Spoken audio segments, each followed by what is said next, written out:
Hello friends, welcome to KD knowledge academy channel. तो आज की इस वीडियो में हम बात करने वाले हैं आपकी जो टीएसएसबी की एलडीसी की वैकेंसी 802/23 उसके बारे में कि आप कैसे अपना टाइम मैनेज करें, कैसे आप अपने 2 घंटे के अंदर जो पूरे आपके 200 क्वेश्चन हैं उनको कैसे कवर करें, क्या आपकी स्ट्रेटजी होनी चाहिए जिससे आप जो 140 प्लस स्कोर भी कर पाएँ और आपका जो सिलेक्शन है वो कंफर्म हो पाए। तो सबसे पहले हम बात करते हैं आपके एक टारगेट स्कोर के लिए कि आप क्या टारगेट स्कोर लेके चलें कि जिससे आप 140 प्लस स्कोर कर पाएँ। तो देखो, जैसे आपका जीके है, जीके आपके 35 क्वेश्चन आने हैं, तो आप 35 में से 20 क्वेश्चन का टारगेट स्कोर लेके चलें कि 20 तो यहाँ पे आप स्कोर कर ही पाएँ। इसी तरीके से रीजनिंग में आप 35 में से 30 को टारगेट करें, मैथ्स में आप 35 में से 30 को टारगेट करें, इंग्लिश और हिंदी में आप 35 में से 25 टारगेट करें। उसी तरीके से कंप्यूटर में आपके 25 में से आप 15 को टारगेट करें। अब किसी बच्चे का हो सकता है मैथ थोड़ा वीक हो, तो वो इंग्लिश या हिंदी में अपना स्कोर बढ़ा सकता है। तो मतलब आपको ये कहीं ना कहीं ऊपर नीचे करके आपका जो टारगेट है वो 140 तो रखना ही है। आप 140 प्लस किसी भी कैटेगरी से अगर आपका ये स्कोर आ रहा है रो स्कोर, तो आपका जो सिलेक्शन है वो कंफर्म हो जाएगा। अब मैं आपको बताऊंगा कि आपका पेपर किस हिसाब से आता है, मतलब पहले कौन सा सेक्शन आएगा, उसको कैसे हमें सॉल्व करना है, कैसे अटैम्प्ट करना है, उसके लिए हम आगे देखते हैं। तो देखो, जो आपका पेपर पैटर्न है वो कुछ इस तरीके से रहेगा। सबसे पहले आपका जो रीजनिंग का सेक्शन है वो आता है, फिर जीके का आता है, फिर मैथ्स का, फिर इंग्लिश, फिर हिंदी और फिर कंप्यूटर। अगर आप सही से टाइम मैनेज नहीं करोगे तो आप इस लास्ट जो सेक्शन है कंप्यूटर, इस पे तो पहुंच ही नहीं पाओगे। तो आपको एक टाइम मैनेजमेंट करने का तरीका आना चाहिए। आप कैसे उस टाइम को मैनेज कर सकते हैं उसके बारे में बात करते हैं। अब सबसे पहली बात तो इसके अंदर ये है कि आपके टोटल 5 सब्जेक्ट हैं। 5 सब्जेक्ट वहाँ पे 10 सेक्शन में बट के आएंगे, मतलब हर सब्जेक्ट के 2-2 सेक्शन होंगे। कुछ इस तरीके से, जैसे आपके रीजनिंग के 35 क्वेश्चन हैं, तो पहले आपको सिर्फ 20 क्वेश्चन देखने को मिलेंगे, फिर आपको 15 क्वेश्चन देखने को मिलेंगे। जो बच्चा पहली बार इस पेपर को दे रहा है उसको मैं पहले ही बता देता हूँ, जैसे आप दूसरे पेपर देते हैं, जैसे एसएससी का कोई भी पेपर देते हैं, अगर आपके 100 क्वेश्चन है तो 100 के 100 एक बारी में आपको देखने को मिलते हैं। आप कभी भी किसी भी क्वेश्चन पे स्विच कर सकते हैं, आगे से पीछे आना जाना इसमें पेपरों में करा जा सकता है।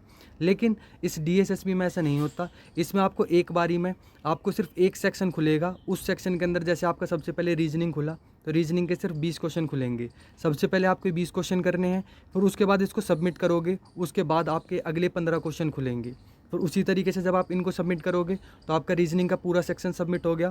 फिर जीके आएगा, जीके के पहले 20 क्वेश्चन खुलेंगे, इन 20 क्वेश्चनों को सॉल्व करोगे, सबमिट करोगे, फिर अगले 15 खुलेंगे, फिर इस तरीके से इनको सेव एंड सबमिट करोगे, फिर आपके मैथ्स खुलेंगे 20, फिर उसके बाद उसके 15। इस तरीके से आपके सारे सेक्शन इस पैटर्न में ही खुलेंगे। पैटर्न भी सेम यही रहेगा, सबसे पहले आपकी रीजनिंग आएगी, फिर जीके आएगी, फिर मैथ्स, फिर इंग्लिश, फिर हिंदी और फिर कंप्यूटर। इस तरीके से आपके टोटल 200 क्वेश्चन होंगे, जिनके लिए आपको टाइम कितना मिलता है, 2 घंटे का, मतलब 120 मिनट। अब मेन बात है आप इसको किस तरीके से मैनेज करोगे, क्योंकि देखो, जो नए बच्चे हैं, बिगिनर हैं, वो इस सेक्शन तक पहुँचते ही नहीं हैं, हिंदी और इंग्लिश तक, इस हिंदी और कंप्यूटर तक। क्योंकि वो गलती क्या करते हैं, वो इस रीजनिंग में और मैथ्स में ज़्यादा टाइम कंज्यूम कर देते हैं। देखो, मेन बात ये नहीं है कि आपको चीज़ आती है, मेन बात यह है आपको कम टाइम में उस चीज़ को करना है।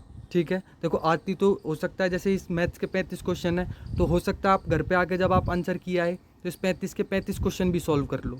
रीजनिंग के 35 क्वेश्चन है, हो सकता है आप घर पे इसको 35 के 35 सॉल्व कर दो। लेकिन आपको जो टाइम है उस टाइम के अंदर ये सॉल्व करने हैं, ताकि आप और जो सब्जेक्ट हैं उनको भी टाइम दे पाओ। क्योंकि अगर आप टाइम गलत मैनेज कर दोगे तो आप लास्ट सेक्शनों के जो फ्री के नंबर है, जैसे हिंदी के मैं आपको बता रहा हूँ, ये मैंने आपको जो नंबर बताएं, जैसे 35 में से हमने टारगेट सिर्फ 25 का लिया है, लेकिन आपका जो एवरेज स्कोर है ना वो यहाँ पे 28 से 30 32 ये आराम से आ सकता है, अगर आपने हिंदी थोड़ी बहुत पढ़ रखी है। ठीक है, टाइम मैनेजमेंट के लिए मैं आपको बताता हूँ आप किस सब्जेक्ट को कितना टाइम दो। देखो, सबसे पहले हम बात करते हैं रीजनिंग की। रीजनिंग आपके 35 क्वेश्चन है, आप इसके लिए 30 मिनट लेके चलो कि आपको 30 मिनट के अंदर जो रीजनिंग का सेक्शन है इसको पूरा करना है। ठीक है, 30 मिनट में आप देखो, कोशिश करना कि 1-2 मिनट कम ही हो, या चलो 1-2 मिनट बढ़ भी जाएंगे तो मैनेज हो सकता है। लेकिन आपको उसके बाद अगर ज़्यादा टाइम लग रहा है तो आपको नहीं करना। करने का तरीका मैं आपको बताता हूँ।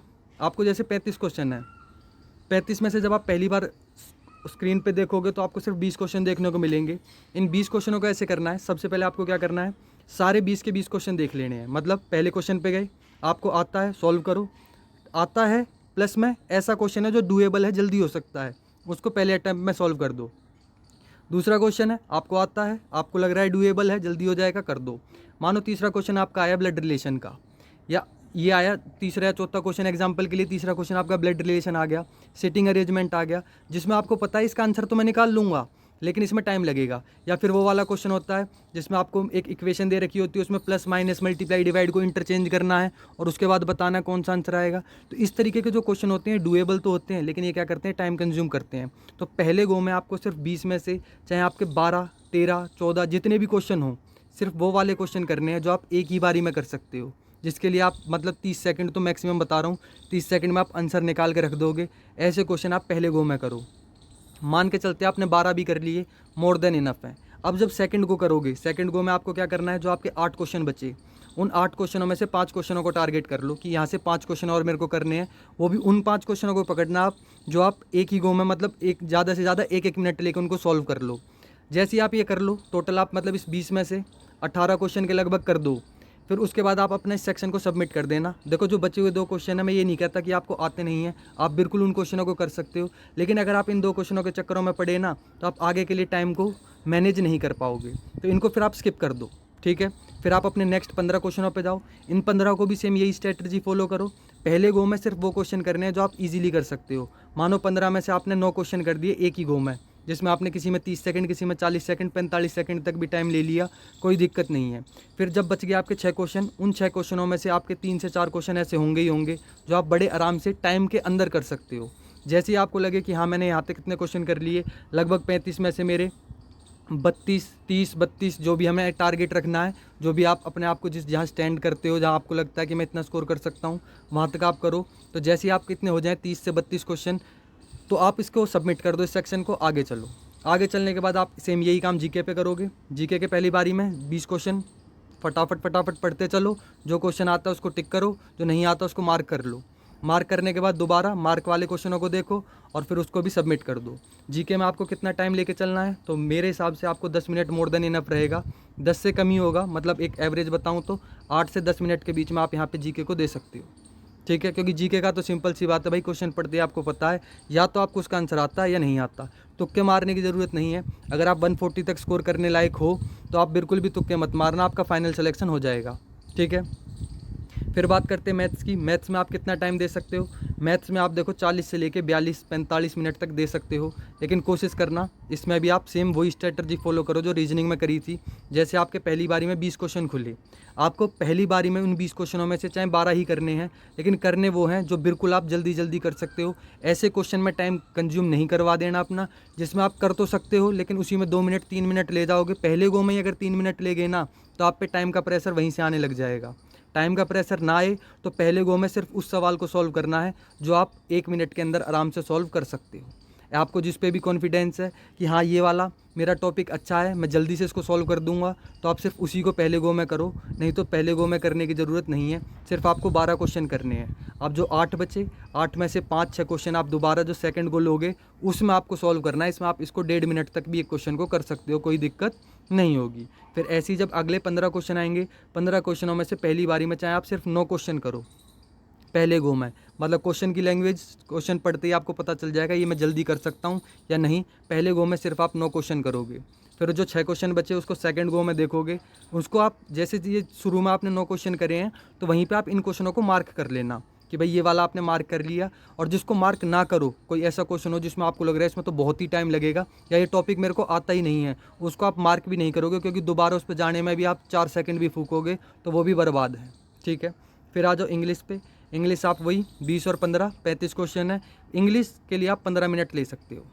आप यहाँ पे 15 मिनट तक इसको कर लो, आराम से हो भी जाएगी। 15 मिनट इनफ भी है। इंग्लिश में कोई ज़्यादा इसमें टफ नहीं पूछा जाता, ठीक है। एक दो जो ग्रामर के टॉपिक देखो, आर्टिकल वगैरह से ज़्यादा क्वेश्चन पूछे जाते हैं, प्रीपोजिशन से पूछे जाते हैं, ठीक है। और एक प्रोनाउन चैप्टर से। ये 3 चैप्टर हैं। अगर आपने थोड़ा बहुत नहीं पढ़ रखा है या कम पढ़ रखा है तो इन 3 टॉपिकों को थोड़ा कर लेना। यहाँ से क्वेश्चन ज़्यादा आते हैं, मतलब 3 से 4 लगभग क्वेश्चन, 4 से 5 ही मान लो यहीं से देखने को मिल जाएंगे। 3 तो तुम्हारे आर्टिकल से ही आ जाएंगे, ठीक है। तो आर्टिकल का टॉपिक है, इसको पढ़ लेना। वो कैब मैं आपको बता चुका हूँ, जो ब्लैक बुक है उसमें जो 200 रिपीटेड करके हैं, 200 सिनोनियम है, 200 मतलब 100 सिनोनियम है, 100 एंटोनियम है, और 200 आपके ईडियम है, 200 स्पेलिंग है, और 200 आपके 1 वर्ड है। कम से कम उनको कर जाना, इतना भी मोर देन इनफ रहेगा। फिर हिंदी में भी आप अपने 15 मिनट दे सकते हो, ठीक है। 15 मिनट में वही स्ट्रैटर्जी वही रखनी है, पहले गो में सिर्फ उन क्वेश्चनों को करो जो तुरंत हो रहे हैं, जो लग रहा है थोड़ा टाइम कंज्यूमिंग है, जैसे जो आपके हुए अनसीन पैसेज वगैरह, उनको आप बाद में सेकंड गो के लिए बचाओ, ठीक है। उसके बाद लास्ट सेम कंप्यूटर में भी आपको यही स्ट्रैटर्जी फॉलो करनी है। पहले 13 क्वेश्चन है, ठीक है, इसमें आप कितना इन दोनों की बात करें तो आप दोनों में 15-15 मिनट दे सकते हो, ठीक है। फिर लास्ट बात कर लेते हैं कंप्यूटर की। कंप्यूटर के लिए आप अपना 10 मिनट बचा के चलो, और इस स्ट्रैटर्जी को अगर आप फॉलो करते हो तो 2 घंटे में आप 200 क्वेश्चन सॉल्व कर लोगे। इसके अंदर देखो मेन बात ये नहीं कि आपको 200 नंबर पूरे 200 क्वेश्चन करके ही सिलेक्शन मिलेगा, सिलेक्शन आपको 140 पे ही मिलेगा, तो आपको 200 करने भी नहीं है, ठीक है। कहीं आप सोचो कि मैं मैथ रीजनिंग में नहीं, मैं तो 35 में से 35 लाऊंगा, आप 35 में से 35 ले आओ मैथ में भी, और 35 में से 35 ले आओ रीजनिंग में भी, आपके 70 नंबर आए, 70 नंबर पे तो आपका सिलेक्शन होना नहीं है। सिलेक्शन होगा 140 पे, तो उसके लिए आपको सारे सेक्शनों के थ्रू जाना पड़ेगा। जब तक आप सारे 200 के 200 क्वेश्चन नहीं देखोगे तो आप 140 तो ला ही नहीं सकते। अगर आप मानो यहाँ पे एंड में 25 क्वेश्चन इन्हीं को छोड़ चुके हो, या आप सेक्शन पे पहुँचे ही नहीं, तो आपका स्कोर बनेगा कहाँ से। तो सबसे पहले आपको स्किपिंग ज़रूर करना है, और स्किपिंग करने के बाद आपको अपना पेपर अटैम्प्ट करना है, जिससे आपका अच्छा स्कोर भी बनेगा। अब देखो टाइम मैनेजमेंट मैंने आपको बता दिया है, आप फिर भी एक बार यहाँ पे देख सकते हो।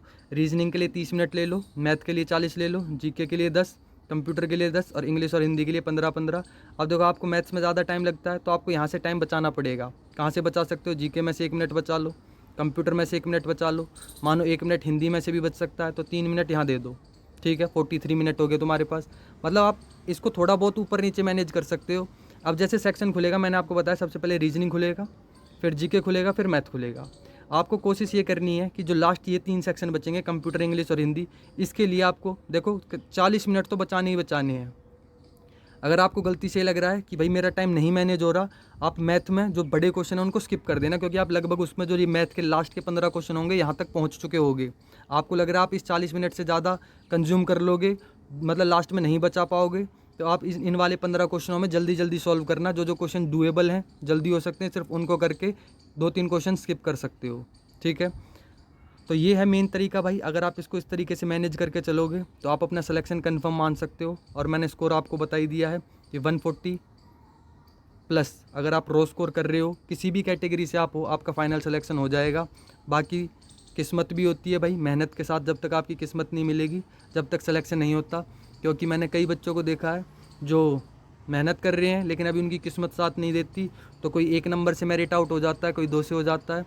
तो हमारी तो यही एक आशा है आपके लिए कि आप जो भी डिज़र्विंग कैंडिडेट हैं उनको सिलेक्शन मिले, और इस बार उनकी कहीं ना कहीं भगवान सुन ले और आपको जॉब मिल जाए। तो इस वीडियो में इतना ही रखते हैं। Thank you. आपको वीडियो पसंद आई हो तो आप हमारे चैनल को सब्सक्राइब कर सकते हो, और इस तरीके की वीडियो के लिए आप हमें लाइक कर दो और इस चैनल को सब्सक्राइब कर लो। Thank you.